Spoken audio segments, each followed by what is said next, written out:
have Olivia with me, as you see behind. I want to talk about nail shapes, okay?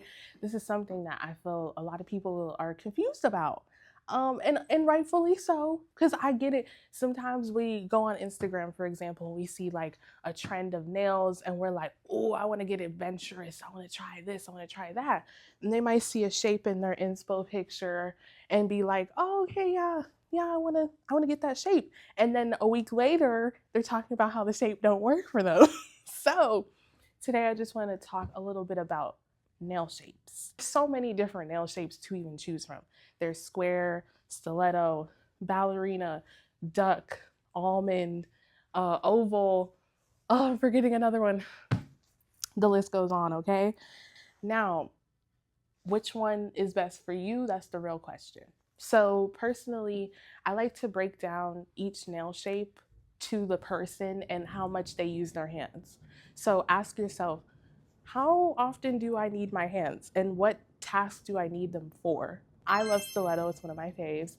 I feel like it's easy to manage when I need to do other people's nails, when I need to do literally anything, cook, clean, do my hair, take a shower, like it's just a great nail shape. So if you like stiletto and you think it's cute, I say go for it. Maybe just make sure your nail tech buffs the nails because it's gonna be sharp. Okay, you don't need to cut yourself. And another shape that I think is very easy to manage is almond. So that's almond and stiletto. Now square, me personally, I believe is one of the most difficult to work with. And let me tell you why, okay? So it's something about the straight line on the nail that tends to make it like hard to pick up stuff, especially if it's longer. Or let's say you're doing your hair products get stuck underneath there. It's something about it, okay? Now, what's another nail shape that I think tends to be a little bit difficult? I'd say duck nails, depending on how your nail tech does it, okay? If they don't cut a little moon cut in the duck tip, then it might be a little difficult and challenging because you know it's super wide, like a duck. I think a good in between where it's like you kind of have tasks to do, but also, you know, you kind of like a cute shape. Coffin and ballerina will always be a great in between.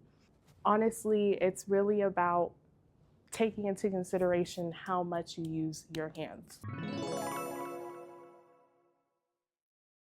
Okay.